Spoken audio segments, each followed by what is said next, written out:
الحمد لله نحمده ونستعينه ونستغفره ونؤمن به ونتوكل عليه ونعوذ بالله من شرور أنفسنا ومن سيئات أعمالنا. من يهده الله فلا مضل له ومن يضلله فلا هادي له، وأشهد أن لا إله إلا الله وأشهد أن محمدا عبده ورسوله. أما بعد، فإن خير الحديث كتاب الله وخير الهدي هدي محمد صلى الله عليه وسلم، وشر الأمور محدثاتها وكل محدثة بدعة وكل بدعة ضلالة وكل ضلالة في النار. أعوذ بالله من الشيطان الرجيم. بسم الله الرحمن الرحيم. وقال ربكم ادعوني استجب لكم إن الذين يستكبرون عن عبادتي سيدخلون جہنم داخرین۔ ہر قسم کی تعریف بڑائی اللہ رب العالمین کے لیے ہے، جو ہم سب کا خالق اور مالک ہے، جس نے ہمیں بہترین ڈھانچے میں بنایا، ہمارے لیے بہترین دنیا سواری، زمین بچھایا اور دنیا کے اندر مختلف قسم کی نعمتوں کو رکھا۔ خود ہمارے جسم کے اندر اللہ رب العالمین نے اس قدر نعمتیں ودیت فرمائی ہیں جنہیں شمار کرنا چاہے شمار نہیں کر سکتے، جن کے بدلے اللہ کا شکریہ ادا کرنا چاہیں تو کما کہو شکریہ بجا نہیں لا سکتے۔ درود و سلام کا نزول ہو اللہ کے تمام رسولوں پر، نبیوں پر، جنہوں نے اپنی امت تک اللہ رب العالمین کا یہ پیغام پہنچایا کہ تم اپنے رب کی بندگی کرو، اس کے ساتھ کسی کو شریک نہ کرو، اسی کو پکارو اور اس کو پکارنے میں کسی کو شریک اور ساجھی نہ کرو۔ عزیز دوستو اور اسلامی بھائیو، یہ دنیا ہماری جو دنیا ہے آزمائش کی گھڑی ہے، اور اس دنیا میں خاص طور سے مسلمانوں کے لیے قسم قسم کی آزمائشیں ہیں، یہاں طرح طرح کی پریشانیاں ہیں، اور اس دنیا میں ہم ہمیشہ کے لیے رہنے نہیں آئے، یہاں پر ہمیشہ زندگی گزارنے نہیں آئے، یہاں پر عیش کرنے نہیں آئے۔ مسلمانوں کے لیے اور مومنوں کے لیے یہ دنیا کی زندگی فانی ہے۔ مسلمان اس دنیا کو دارالعمل سمجھتا ہے، مسلمان اس دنیا کو امتحان کی جگہ سمجھتا ہے۔ جب ہمارا امتحان ختم ہو جاتا ہے، جس کا امتحان اس دنیا کا پورا ہو جاتا ہے، وہ اس دنیا سے رخصت ہو جاتا ہے۔ مسلمانوں کی اصل دنیا، مسلمانوں کی اصل زندگی تو آخرت کی زندگی ہے، جہاں عیش ہے، جہاں موت نہیں ہے، جہاں پریشانی نہیں ہے، جہاں کسی قسم کا الم نہیں ہے۔ اس دنیا میں تو الم ہی الم ہے۔ اللہ رب العالمین نے انبیاء کو آزمایا، اللہ تعالیٰ نے نبیوں کو آزمایا، اللہ تعالیٰ نے بڑے اونچے عظیم الشان رسولوں کو آزمایا، تو پھر ہم مسلمان جن کے ایمان کمزور، جن کے اعمال کمزور، جن کی نیتیں خالص نہیں ہیں، ان کا اللہ تعالیٰ کیسے امتحان نہیں لے گا؟ اور واقعی اس وقت جس دور سے ہم گزر رہے ہیں، مسلمانوں کے لیے بڑے ناگفتہ حالات ہیں۔ تمام ممالک میں، تمام خطے میں مسلمانوں کا قتل عام ہے۔ مسلمانوں کو صف ہستی سے مٹانے کے لیے کفر، ساری خدائی کفر کی ایک ہو چکی ہے، اور مسلمانوں کو جگہ جگہ قتل کیا جا رہا ہے، پریشان کیا جا رہا ہے، مختلف قسم کے قضیے میں، معاملات میں پھنسا کر جیلوں میں قید کیا جا رہا ہے۔ آج ہم بہت برے حالات سے گزر رہے ہیں۔ اوپر سے یہ کرونا وائرس کی مصیبت سارے عالم کے لیے بہت بڑی چیتاونی ہے، اللہ کی طرف سے ایک عذاب ہے، سب کو سبق لینا ہے۔ جہاں کفار کو سبق لینا ہے کہ ایک ایسی چیز، ایک ایسی بیماری آ گئی جس کے سامنے بڑے بڑے ترقی یافتہ ممالک گھٹنے ٹیک دیے۔ امریکہ جیسا ملک جہاں کی صحت کا کوئی پوچھنا نہیں، اور جہاں کی ٹیکنالوجی کافی اعلیٰ پیمانے کی ہے، امریکہ، اسپین، اٹلی، جرمنی، برطانیہ اور چائنا، بڑے بڑے ترقی یافتہ ممالک کی حالت خراب ہے۔ ہزاروں افراد لقمہ اجل بن چکے ہیں، اور نجات کا راستہ نظر نہیں آ رہا ہے۔ مسلمان بھی ایسے عالم میں پریشان ہے، مساجد بند ہیں، اور مسلمان طرح طرح کے مصائب و مشکلات کے شکار ہیں۔ کرونا وائرس کی وجہ سے ہندوستان کے اندر مسلمانوں کو قسم قسم کے الزامات میں پھنسایا جا رہا ہے، اور کرونا وائرس کا بہانہ بنا کر مسلمانوں کو ستایا جا رہا ہے، جیل میں بند کیا جا رہا ہے، کوارنٹین کیا جا رہا ہے، مارا پیٹا جا رہا ہے، حتیٰ کہ قتل بھی کیا جا رہا ہے۔ آج ہم مسلمان بھی بڑی مصیبت میں ہیں، بڑی تکلیف میں ہیں۔ اس وقت ہمارے لیے سوائے دعا کے اور کوئی راستہ نظر نہیں آتا۔ یاد رکھیے مومن کا سب سے اہم ہتھیار دعا ہے۔ جہاں سارے دروازے بند ہو جاتے ہیں، جہاں قوت و طاقت سرد پڑ جاتی ہے، جہاں وسائل اور عوامل ماند پڑ جاتے ہیں، جہاں دوا اور علاج اپنا کام چھوڑ دیتا ہے، وہاں پر دعا کام آتی ہے۔ وہاں مومن کو دعا سے کام چلانا چاہیے، مومن کو اپنے دونوں ہاتھ بارگاہ الہی میں اٹھانا چاہیے اور اپنے رب کو یاد کرنا چاہیے، اسی طریقے سے یاد کرنا چاہیے جس طریقے سے غار والے 3 لوگوں کا واقعہ آپ نے سنا ہوگا، بہت مشہور واقعہ ہے۔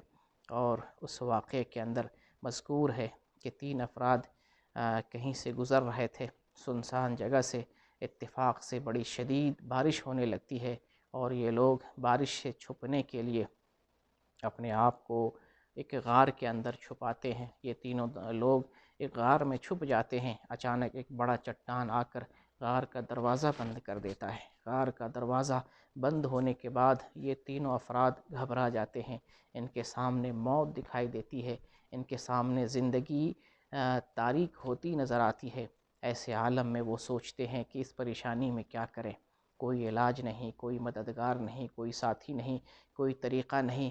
ایسی حالت میں، ایسی مجبوری میں ہم کیا کریں؟ تینوں کے دل میں خیال آتا ہے کہ اپنے خالق کو پکاریں، اپنے مالک کو پکاریں، اس رب کو پکاریں جس نے ہمیں بنایا ہے، جو پریشانی دیتا ہے، وہ پریشانی کو دور کرنے والا ہے۔ چنانچہ تینوں بندوں نے باری باری اپنے رب کو یاد کیا، اپنی اپنی نیکی کا واسطہ دیا۔ سب سے پہلے ایک بندے نے اللہ تعالیٰ سے دعا کی، بار الہ تو جانتا ہے میں بکریاں چراتا ہوں اور بکریاں چرایا کرتا تھا، جب بکریاں چرا کر آتا تو اس کا دودھ دو کر سب سے پہلے والدین کو پلاتا اور پھر اس کے بعد بچوں کو پلاتا، بیوی کو پلاتا، خود پیتا۔ ایک دن کی بات ہے کہ بکریاں چراتے چراتے تاخیر ہو گئی اور لوٹتے ہوئے شام ہو چکی تھی، والدین سو چکے تھے۔ میں نے والدین کو تکلیف دینا گوارا نہیں کیا، سونے دیا، آرام کرنے دیا۔ دودھ دوہ کر میں والدین کے سرہانے کھڑا رہا، میرے بچے قدموں کے پاس بلکتے رہے، روتے رہے، مگر میں نے والدین سے پہلے اپنے بچوں کو دودھ نہیں پلایا۔ جب صبح والدین بیدار ہوتے ہیں، پھر سب سے پہلے میں اپنے والدین کو دودھ پلاتا ہوں، پھر اس کے بعد بچوں کو اور بیوی کو دودھ پلاتا ہوں۔ بار الہ اگر یہ نیکی تجھے پسند ہے اور یہ میں نے اگر تیری رضا کے لیے کیا ہے تو غار کے اس چٹان کو کھسکا دے تاکہ ہم سب کو نجات مل سکے۔ اللہ رب العالمین نے اس بندے کی اس خالص عمل کو قبول فرمایا اور اس دعا کو قبول کیا اور غار سے چٹان تھوڑا سا کھسکا دیا۔ پھر دوسرے بندے نے اللہ تعالیٰ سے دعا کی، بار الہ میں اپنی چچا زاد بہن سے عشق کرتا تھا، اس سے محبت کرتا تھا، اس سے برائی کا ارادہ رکھتا تھا۔ اتفاق سے ایک دن وہ 100 اشرفی لینے میرے پاس آئی، میں نے مجبوری کا فائدہ اٹھایا اور میں نے شرط رکھی کہ اگر وہ میرے ساتھ گناہ کرتی ہے، بدفعلی کرتی ہے تو میں اسے 100 اشرفی دینے کے لیے تیار ہوں۔ چنانچہ وہ لڑکی تیار ہو جاتی ہے اور جب دونوں کا ملن ہوتا ہے، جب میں اس کے ساتھ برائی کرنے کے لیے تیار ہوتا ہوں تو وہ لڑکی اللہ سے ڈرانے کا واسطہ دیتی ہے، اللہ کا خوف دلاتی ہے۔ وہ مجھے کہتی ہے اتق اللہ ولا تفض الخاتم الا بحقہ، کہ اے رب کے بندے، اے اللہ کے بندے، تو اللہ سے ڈر، اللہ کا خوف کھا، یہ گناہ نہ کر، اللہ سے خوف کھا، ایک دن اللہ کا سامنا کرنا ہے، اور تو مہر کو ناجائز طریقے سے نہ توڑ، تم اللہ کا خوف کھاؤ۔ چنانچہ مجھے اللہ کا خوف میرے دل میں آیا اور میں نے گناہ کا ارادہ ترک کر دیا۔ بار الہ اگر میں نے یہ نیکی تیری رضا کے لیے کی ہے، تجھے خوش کرنے کے لیے کی ہے، اگر یہ نیکی تجھے پسند آ گئی ہے، بار الہ ہمیں اس چٹان سے نجات دے، اس غار سے، اس مصیبت سے نجات دے۔ اللہ تعالیٰ اس کی دعا بھی قبول کر لیتا ہے اور غار سے چٹان کو تھوڑا سا مزید کھسکا دیتا ہے۔ پھر تیسرے بندے نے اللہ تعالیٰ سے دعا کی، بار الہ میں نے ایک شخص سے مزدوری کروائی اور مزدوری کروانے کے بعد جب اسے مزدوری دینے لگا تو مزدوری لینے سے انکار کر بیٹھا اور بغیر مزدوری لیے وہ میرے پاس سے چلا گیا۔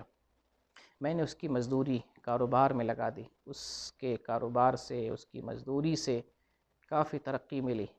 میں نے بیل خرید لیا، میں نے چرواہا خرید لیا۔ اتفاق سے کچھ دنوں کے بعد وہ آدمی پھر سے دوبارہ لوٹ کر میرے پاس آیا اور مزدوری کا مطالبہ کیا۔ میں نے ٹھیک اس کی مزدوری لوٹانے کا ارادہ کیا۔ میں نے کہا کہ یہ بیل تیرا ہے، یہ چرواہا تیرا ہے، تو لے جا اسے۔ وہ آدمی بولتا ہے کہ تو میرے ساتھ مذاق مت کر، اور جو میری اصل مزدوری ہے وہی مجھے دے دے۔ باراللہ میں نے اس کا سارا کچھ لوٹا دیا۔ اگر یہ نیکی تیری رضا کے لیے کی ہے، تجھے خوش کرنے کے لیے کیا ہے، تیرے لیے کیا ہے، باراللہ اس مصیبت سے، اس چٹان سے، اس غار سے ہمیں نجات دے۔ اللہ تعالیٰ اس تیسرے بندے کی بھی دعا قبول کر لیتا ہے اور چٹان کو پورے طور پر کھسکا دیتا ہے، اور یہ تینوں لوگ اس مصیبت سے، موت کے منہ سے بچ کر واپس نکل جاتے ہیں۔ دیکھا آپ نے کس نے مصیبت سے نجات دی؟ مصیبت دینے والا کون ہے؟ مصیبت ٹالنے والا کون ہے؟ اللہ رب العالمین ہے۔ اگر ہم اسی طریقے سے اللہ کو یاد کریں، اسی طریقے سے اللہ کو پکاریں، تو اللہ تعالیٰ اس سے بڑی بڑی مصیبتوں سے ہمیں نجات دے گا، ہماری پریشانیاں حل کرے گا، ہماری دعائیں قبول کرے گا، ہماری مرادیں پوری کرے گا اور ہماری حاجت روائی کرے گا۔ یہاں سوچنے کی ضرورت یہ ہے کہ کیا ہمارے پاس ایسی کوئی نیکی ہے جس کا واسطہ اللہ کو دے سکے اور اپنی کسی پریشانی کو دور کرنے کے لیے دعا کر سکے؟ ہے کوئی ایسی نیکی؟ ہم نماز پڑھتے ہیں تو دکھاوے کے لیے، کسی کی مدد کرتے ہیں تو احسان جتلاتے ہیں، ریاکاری کرتے ہیں، ہمارے اعمال میں اخلاص نہیں، ہماری نیکی میں للہیت نہیں، ہماری نیتیں سچی نہیں، پھر کون سی ایسی نیکی ہے جس کے ذریعے ہم اپنے رب کو پکاریں اور اللہ تعالی ہماری پکار کو سنے اور ہماری دعا قبول فرما لیں؟ ایسی نیکی ہمیں کوئی نظر نہیں آتی۔ ضرورت ہے کہ ہم اپنے اعمال کو خالص اللہ کی رضا کے لیے انجام دیں۔ تو پتہ یہ چلتا ہے کہ دعا یہ کیا ہے؟ رب کو پکارنا ہے۔ دعا ہے رب کو پکارنا، رب کے سامنے گڑ گرانا، رب سے مانگنا، رب سے مانگیں گڑ گرا کر، رب سے مانگیں التجا کرتے ہوئے، رب سے مانگیں خلوص کے ساتھ، رب سے مانگیں دل کی گہرائی سے، رب سے مانگیں عاجزی کے ساتھ، انکساری کے ساتھ۔ اللہ تعالیٰ دعائیں سننے والا ہے، دعائیں قبول کرنے والا ہے، پکار کو سنتا ہے۔ نبی کریم صلی اللہ علیہ وسلم کے وہ لمحات کو یاد کیجیے جس وقت بڑا عظیم لمحہ، سنگین موقع تھا، اسلام اور کفر کی لڑائی تھی، اسلام مٹنے کے قریب تھا، سارے مسلمان اس عالم میں تھے کہ وہ تہہ تیغ کر دیے جائیں گے، اسلام ختم کر دیا جائے گا، مسلمان ختم کر دیے جائیں گے۔ ایسے میں رب العالمین سے نبی کریم صلی اللہ علیہ وسلم دعا کرتے ہیں۔ یہ کون سا موقع ہے جانتے ہیں؟ بدر کا موقع ہے، جہاں پر مسلمانوں کی کافروں سے لڑائی تھی، مسلمان کمزور اور نہت تھے اور غیر مسلح تھے، دوسری طرف ہزاروں کی تعداد میں کفار کی فوج اور یہ سارے لوگ لیس تھے ہتھیاروں سے۔ نبی کریم صلی اللہ علیہ وسلم نے اس نازک موڑ پر، اس سنگین حالت میں اللہ تعالیٰ سے دعا فرماتے ہیں، اللہ تعالیٰ کو پکارتے ہیں اور اللہ کو مخاطب ہو کر فرماتے ہیں اللہم انک ان تہلک ہذہ العصابہ من اہل الاسلام، اے بار الہ، اے رب العالمین، اگر تم نے اہل اسلام کی اس چھوٹی ٹکڑی کو، اے رب العالمین اہل اسلام کی اس چھوٹی جماعت کو تو نے ہلاک کر دیا، فلا تعبد فی الارض ابدا، تو روئے زمین پر آئندہ تیری عبادت کرنے والا کوئی نہیں بچے گا۔ ایسا سنگین موقع، اسلام اور کفر کی ایسی شدید اور گھماسان لڑائی جہاں اسلام ختم ہونے کے در پہ تھا، جہاں مسلمان سب ختم کر دیے جانے کے سنگین موڑ پہ آ چکے تھے، وہاں نبی کریم صلی اللہ علیہ وسلم نے اللہ تعالیٰ کو پکارا۔ مجھے لگتا ہے کہ ہم میں سے کسی کے لیے اتنا سنگین مرحلہ زندگی میں نہیں آیا ہوگا جتنا سنگین مرحلہ نبی کریم صلی اللہ علیہ وسلم کے سامنے مسلمانوں اور اسلام کے تئیں تھا۔ تو ایسے سنگین اور نازک حالات میں نبی کریم صلی اللہ علیہ وسلم نے اللہ کو یاد کیا، اللہ کو پکارا اور اللہ سے دعا مانگی، اللہ تعالیٰ نے دعا قبول فرمائی اور نتیجے میں 313 کی معمولی تعداد کو کافروں کے بھاری لشکروں پر فتح دی۔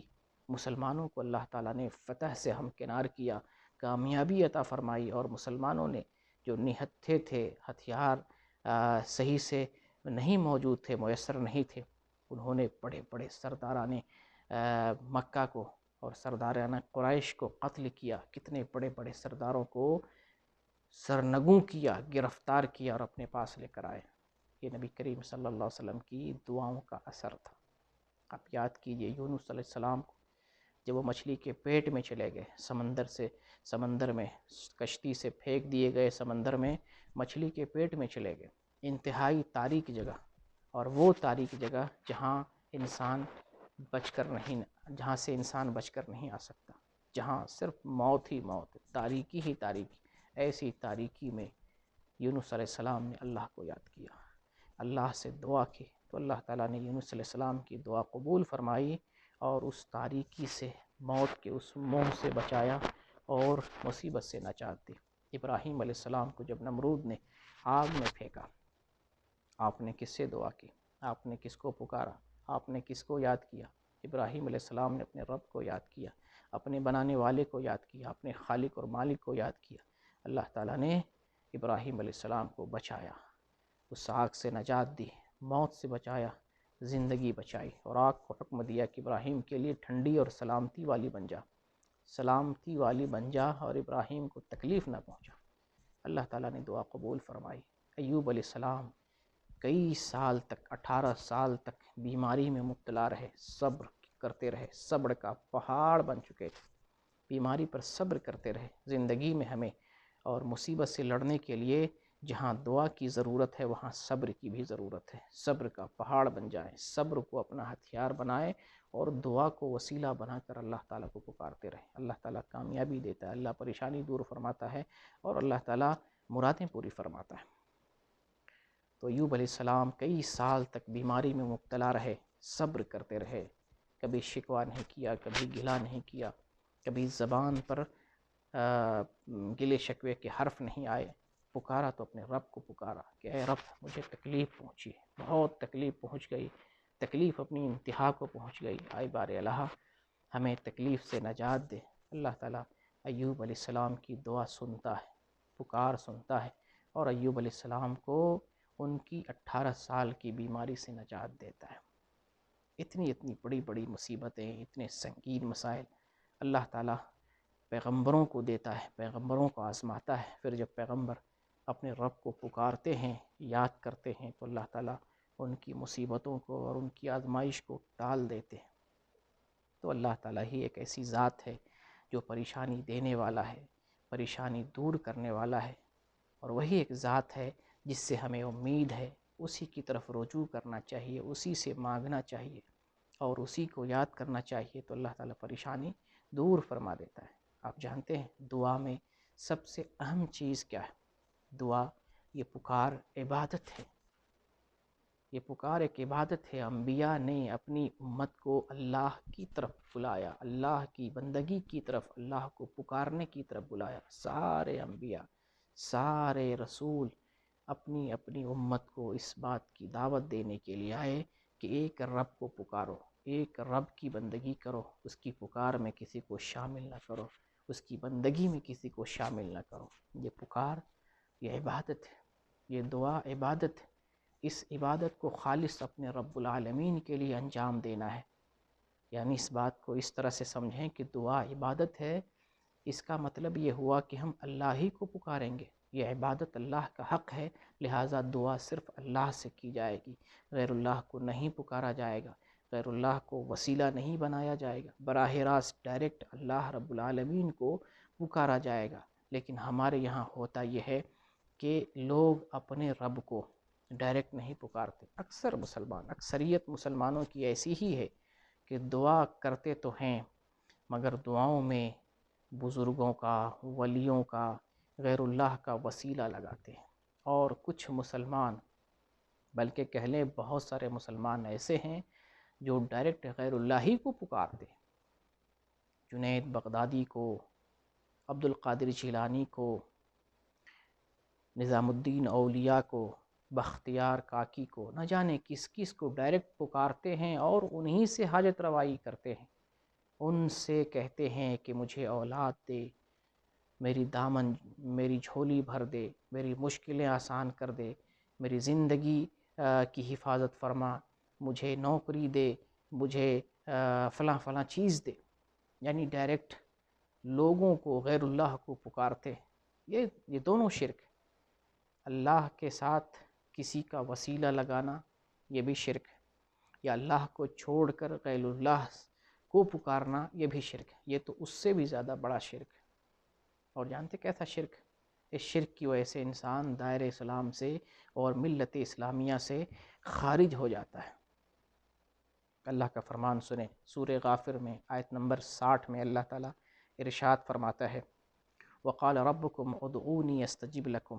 اللہ تعالیٰ کا فرمان ہے تم مجھے پکارو میں تمہاری پکار کو سنتا ہوں.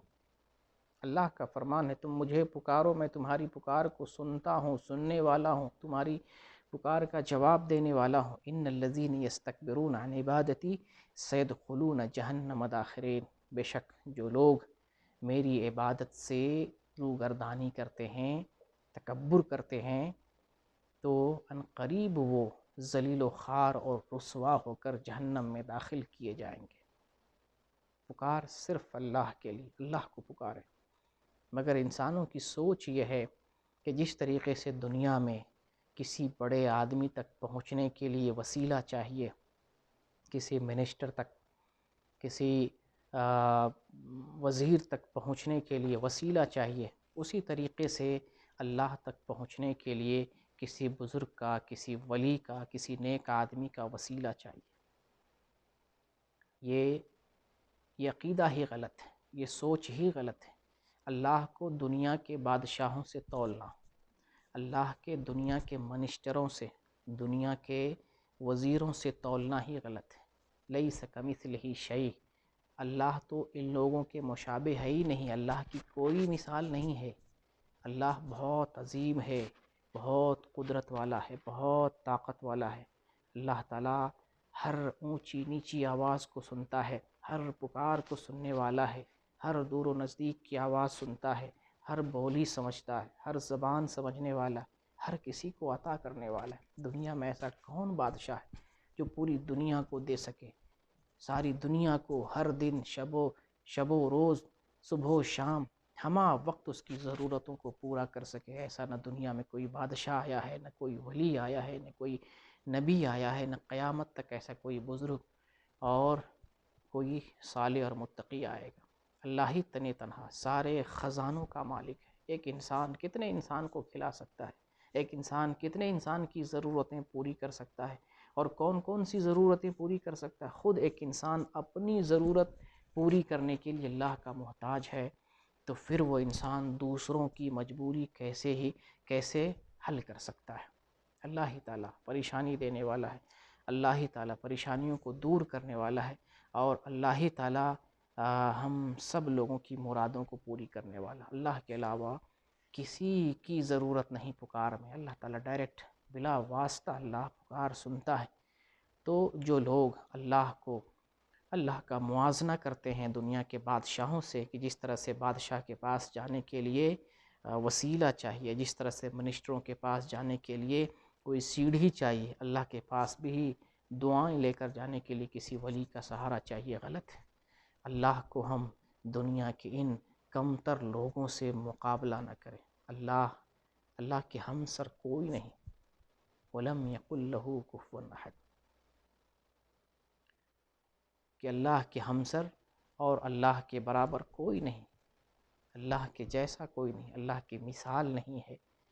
اللہ کو تول نہیں سکتے ہیں، اللہ کی مثال بیان نہیں کر سکتے ہیں، اللہ کی شبیہ بیان نہیں کر سکتے. تو پھر ہم دعا میں کس طریقے سے دنیا کے لوگوں سے موازنہ کرتے ہیں؟ نعوذ باللہ من ذالک. اللہ کی شان گھٹاتے ہیں، اللہ کی عظمت اور تقدس کو پارا پارا کرتے ہیں. اللہ تو بلند ہے، اللہ تو شان والا ہے.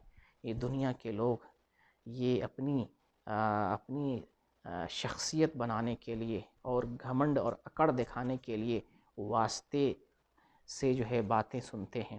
لیکن جو بھلے لوگ ہوتے ہیں، جو مسلمانوں کی عظیم خلیفہ ہوتے ہیں، جو محمد صلی اللہ علیہ وسلم جیسے لوگ ہوتے ہیں، بلا واسطہ کے سنتے ہیں۔ ایک غریب آدمی بھی محمد صلی اللہ علیہ وسلم کی عدالت میں اکیلا آ جاتا ہے، بغیر واسطے کے آ جاتا ہے۔ ایک عام آدمی، ایک مجبور آدمی، ایک مظلوم آدمی عمر فاروق رضی اللہ تعالیٰ عنہ کی عدالت میں بغیر کسی واسطے کے پہنچ جاتا ہے۔ تو ہم مثال دیں تو ان ہستیوں کی مثال دیں، نبی کریم صلی اللہ علیہ وسلم کی مثال دیں، خلفائے اربعہ کی مثال دیں، بزرگ ہستیوں کی مثال دیں، ان چماروں کی، ان کمتر اور ذلیل لوگوں کی مثال اللہ سے نہ دیں۔ نعوذ باللہ، اللہ کی شان اس سے گھٹتی ہے۔ بہرکیف اللہ رب العالمین کو بغیر واسطے کے پکارا جائے گا، اور اللہ کو چھوڑ کر غیر اللہ کو نہیں پکارا جائے گا۔ دعا عبادت ہے اور اللہ ہی کو پکارا جائے گا، کیونکہ یہ دعا عبادت ہے اور عبادت صرف اللہ رب العالمین کے لیے ہے۔ قرآن کی ایک دوسری آیت، ان الذین تدعون من دون اللہ عباد امثالکم، اللہ رب العالمین فرماتا ہے کہ جس کو تم اللہ کے علاوہ پکارتے ہو وہ تم ہی جیسے بندے ہیں۔ سوچنے کا مقام ہے کہ اللہ رب العالمین فرما رہا ہے کہ تم اللہ کے علاوہ جن کو تم پکارتے ہو، جن سے حاجت روائی کرتے ہو، جن سے مانگتے ہو، جن سے سوال کرتے ہو، تم ہی جیسے بندے ہیں۔ مثال کے طور پر عبد القادر جیلانی رحمۃ اللہ علیہ اپنی جگہ بزرگ آدمی تھے، اللہ کے ولی تھے اپنی جگہ، مگر انسان ہونے میں ہم ہی جیسے 2 ہاتھ، 2 پیر، 2 آنکھ، 2 کان، ناک، ہونٹ، دانت، منہ، داڑھی، سر، یہ ساری شباہتیں انسان جیسی، ہم ہی جیسے انسان تھے۔ پھر ہم ہی جیسے انسان کو کیسے پکارتے ہیں؟ ہم پکاریں تو اس کو جو ہماری پکار کو سننے والا ہے، جو سب سے بلند ہے، سب سے طاقت والا ہے، سب سے قوت والا ہے، سب سے نرالی شان والا ہے، سب سے عظیم ہے، جو دنیا اور کائنات کا بادشاہ ہے، جو پوری زمین کو چلا رہا ہے، پوری کائنات کو چلا رہا ہے، جو ساری مخلوقات کا خالق اور مالک ہے، ہم اس کو پکارے اس کو جو سارے لوگوں کا، جن اور انس کا، تمام مخلوقات کا خالق اور بادشاہ اور مدبر اور حاکم ہے، اس کو پکارے۔ ہم ان کو پکارتے ہیں جو خود مجبور ہیں، خود جو ہے محتاج ہیں اللہ کے، ہم ان کو پکارتے ہیں۔ ہم محتاجوں کو پکارتے ہیں جو ہم ہی جیسے ان کو پکارتے ہیں۔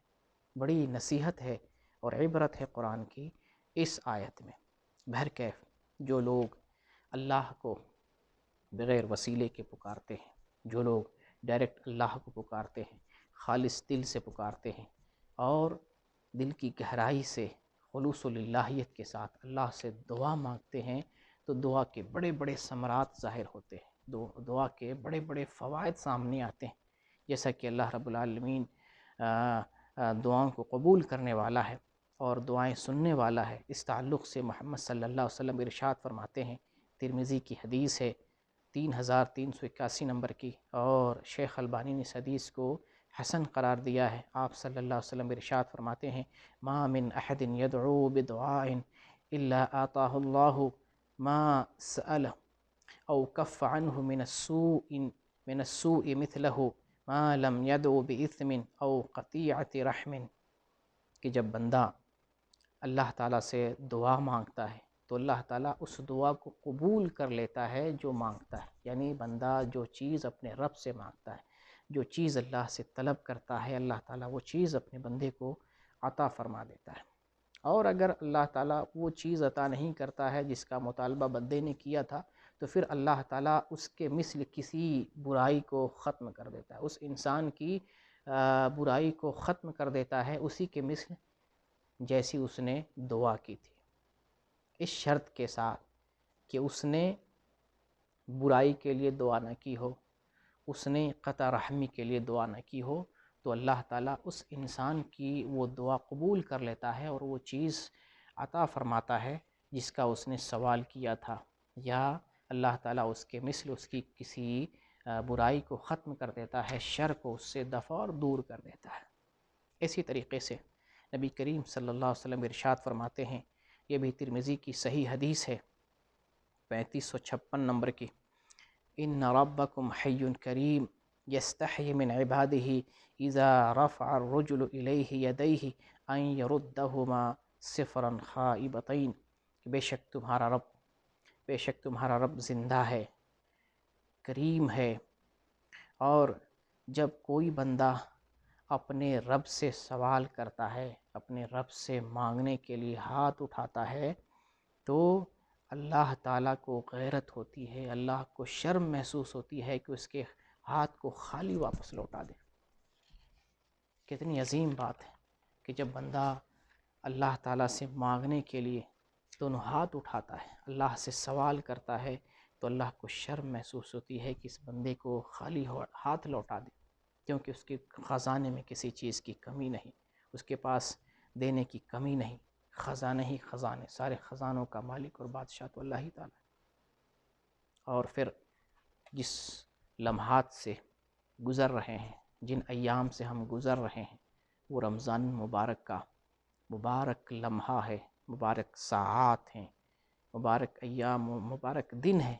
ان دنوں میں اللہ تعالیٰ دعائیں قبول کرتا ہے، ان دنوں میں اللہ تعالیٰ سنتا ہے، نوازتا ہے، ان دنوں میں اللہ تعالیٰ اپنے بندوں سے راضی ہوتا ہے، کیونکہ بندے روزے کی حالت میں ہوتے ہیں، رب کی بندگی میں ہوتے ہیں، دعاؤں میں، تسبیح میں، ذکر و اذکار میں، تلاوتوں میں لگے ہوتے ہیں، جس کی وجہ سے رمضان میں دعا کرنا، اپنے رب کو پکارنا، اپنے رب کو یاد کرنا بڑا عظیم ترین موقع ہے۔ اس لیے اس مبارک ایام میں، اس مبارک مہینے میں اور اس مبارک دن میں ہم اپنے رب کو یاد کریں، اور مصیبتوں کو دفع کرنے کے لیے اور پریشانیوں کو ختم کرنے کے لیے اللہ تعالیٰ سے مطالبہ کریں، اللہ سے سوال کریں۔ نبی کریم صلی اللہ علیہ وسلم ارشاد فرماتے ہیں، بزار کی روایت ہے اور شیخ البانی نے اس روایت کو صحیح لغیر ہی قرار دیا ہے، ان لکل مسلم فی کل یوم ولیلۃ دعوت مستجابہ۔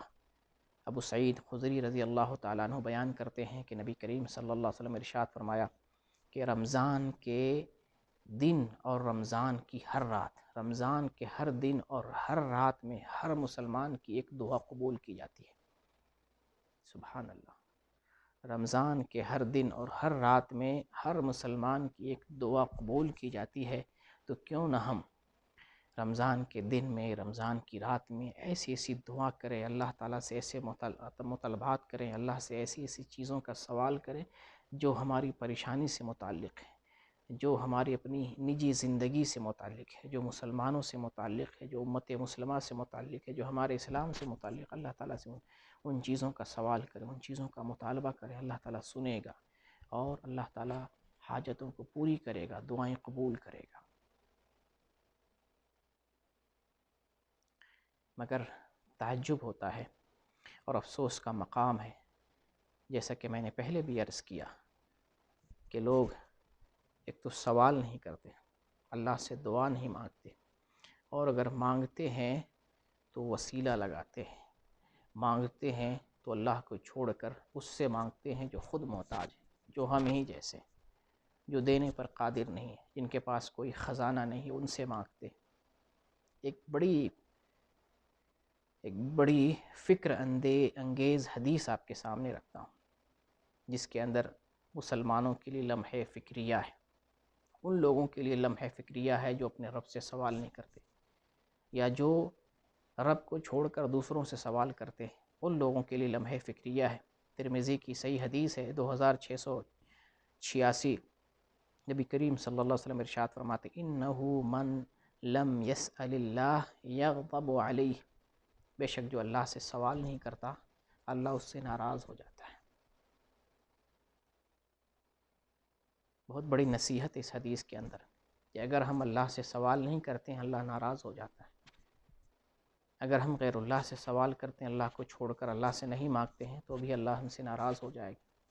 اگر اس وقت اللہ ہم سے ناراض ہے، ہمارا امتحان لے رہا ہے، تو اس کی ایک وجہ یہ بھی ہے کہ ہم اللہ کو نہیں پکارتے ہیں، اللہ کو نہیں یاد کرتے ہیں، اللہ کو چھوڑ کر دوسروں کو پکارتے ہیں، یا اللہ کے ساتھ کسی اور کو ملا لیتے ہیں، خالص اللہ کو نہیں پکارتے، جس کی وجہ سے ہماری پکار رائے گاں ہو جاتی ہے، ہماری دعائیں رد کر دی جاتی ہیں، یا ہمارے اوپر بلائیں اور مصیبتیں نازل ہو جاتی ہیں۔ ہمیں تو نبی کریم صلی اللہ علیہ وسلم کی طرح خالص اللہ کو پکارنا ہے، ابراہیم علیہ السلام کی طرح خالص اللہ کو پکارنا ہے، یونس علیہ السلام کی طرح خالص اللہ کو پکارنا ہے، ایوب علیہ السلام کی طرح خالص اللہ کو پکارنا ہے۔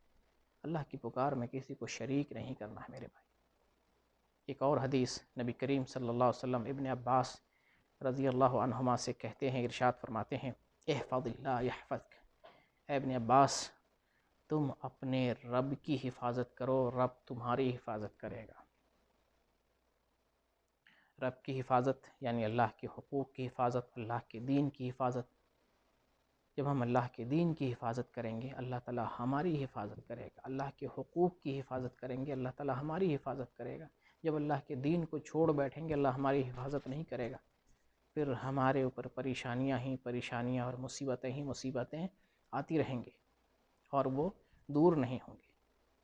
آگے آپ نے ارشاد فرمایا، احفظ اللہ تجدہ تجاہک، کہ تم اللہ کے حقوق کی حفاظت کرو، تم اپنے رب کو اپنے سامنے پاؤ گے۔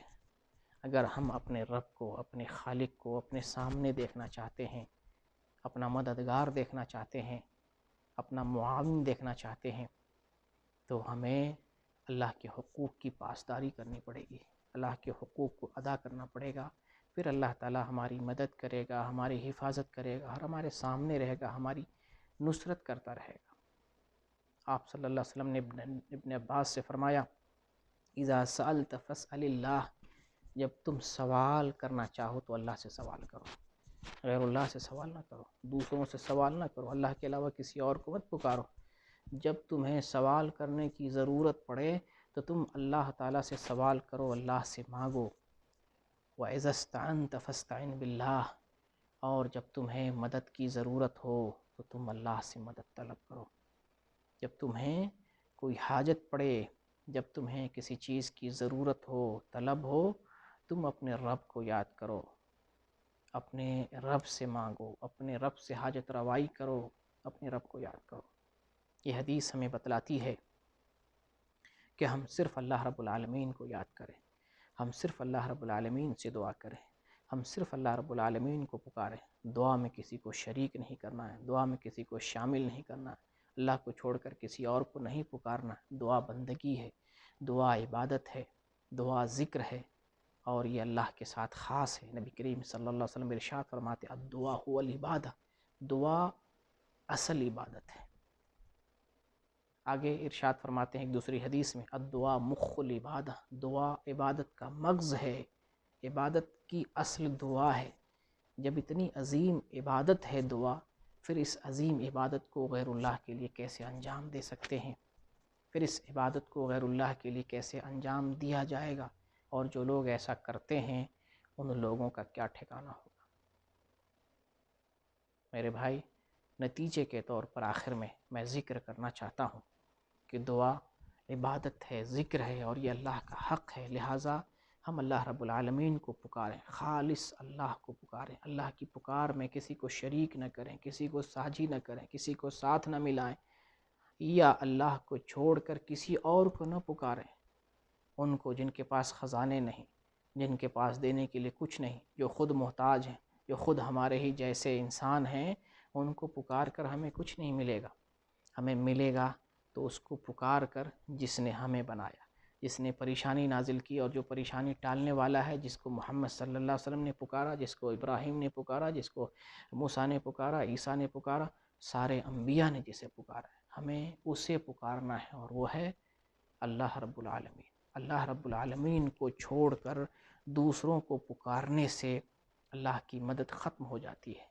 جیسا کہ آپ کو میں نے بتایا ترمذی کی حدیث کہ جو اللہ کو نہیں پکارتا اللہ اس سے ناراض ہو جاتا ہے۔ آج اگر اللہ ناراض ہے تو اس کی ایک وجہ یہ بھی ہے کہ ہم نے اللہ کو پکارنا چھوڑ دیا۔ تعجب کی بات ہے کہ آج غیر اللہ کو پکارنے کے لیے بڑے بڑے مزارات بنائے گئے، گاؤں گاؤں میں مزارات بنائے گئے، جھوٹے موٹے آدمیوں کو ولی کا درجہ دیا گیا، حتیٰ کہ انسانوں کو چھوڑ کر جانوروں، کتا، بلی، گدھے، گھوڑے، ان سب لوگوں کا مزار بنایا گیا۔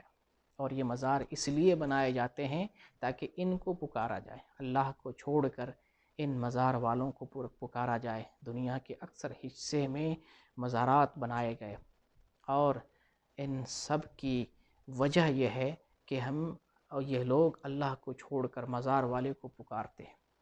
ساری دنیا میں یہی کام ہو رہا ہے، ساری دنیا میں اسی راستے پر مسلمانوں کی اکثریت چل رہی ہے، پھر اللہ تعالیٰ کیسے نہیں ناراض ہوگا؟ پھر اللہ کی مدد کیسے آئے گی؟ پھر اللہ تعالیٰ ہمارے اوپر مصیبت کیسے نہیں نازل کرے گا؟ پھر اللہ تعالیٰ ہمیں مصیبت سے کیسے نجات دے گا؟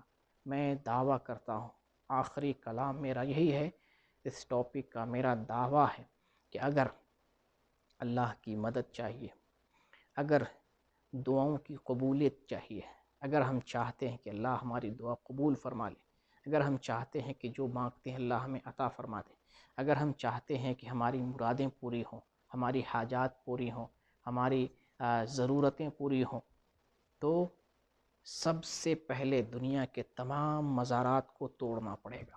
پہلے نمبر پر دنیا میں جتنے مزارات ہیں یہ شرک کے اڈے ہیں، یہ غیر اللہ کی پکار کی جگہ ہے، یہاں پر غیر اللہ کو پکارا جاتا ہے، غیر اللہ کی عبادت کی جاتی ہے، اللہ کو چھوڑ کر ان لوگوں سے حاجت روائی کی جاتی ہے۔ پہلے نمبر پر اگر ہم چاہتے ہیں ہماری دعائیں مقبول ہوں اور ہماری دعاؤں کو اللہ تعالیٰ قبول فرمائے اور ہماری مصیبتوں اور بلاؤں کو ٹال دے، سب سے پہلے دنیا کے تمام مزارات کو منہدم کرنا پڑے گا۔ جس طریقے سے سعودی عرب سے سعودی گورنمنٹ نے یہاں کے سارے مزارات کو ختم کیا، اللہ تعالیٰ سے ہم دعا بھی کرتے ہیں کہ دنیا کے ہر خطے میں اللہ تعالیٰ ایسے مرد مجاہد محمد بن عبد الوہاب رحمۃ اللہ علیہ کی طرح ایسے مرد مجاہد دنیا کے گوشے گوشے میں پیدا فرما، تاکہ یہ مرد مجاہد دنیا کے خطے سے مزارات کو ختم کر سکیں۔ آمین۔ تو اگر اپنی دعائیں قبول کروانا چاہتے ہیں، مصیبتوں کو ختم کرنا چاہتے ہیں، تو دنیا کے تمام مقامات سے مزارات کو ختم کرنا پڑے گا، منہدم کرنا پڑے گا۔ دوسرے نمبر پر جو شرک کے کام ہیں، شرک کے انڈے ہیں، شرک کے طریقے ہیں، ان تمام چیزوں کو بند کرنا پڑے گا، ان چیزوں کو ختم کرنا پڑے گا، ان تمام اڈوں کو، ان تمام راستوں کو، ان تمام طریقوں کو ختم کرنا پڑے گا۔ اور اسی طریقے سے ہمیں اپنے عقیدے کی اصلاح کرنی پڑے گی، وہ عقیدہ اپنانا ہے اللہ کے بارے میں، رسول کے بارے میں، اور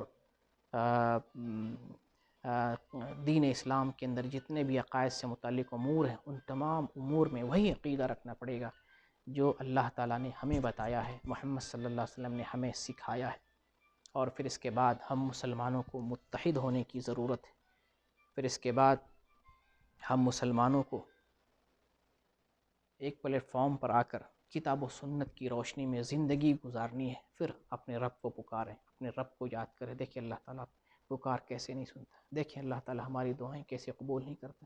اگر ہم یہ کام کر لیتے ہیں، اللہ کی نصرت نازل ہونے لگے گی، اللہ کی مدد نازل ہونے لگے گی، اللہ کی رحمتیں نازل ہونے لگے گی، مسلمانوں کا بول بالا ہوگا، اسلام کا بول بالا ہوگا، ہماری عزت و شان بڑھے گی، دنیا میں ہمارا تشخص ہوگا، ہماری پہچان ہوگی، ہمارا غلبہ ہوگا، اور ہم ہی دنیا پر حکومت کریں گے۔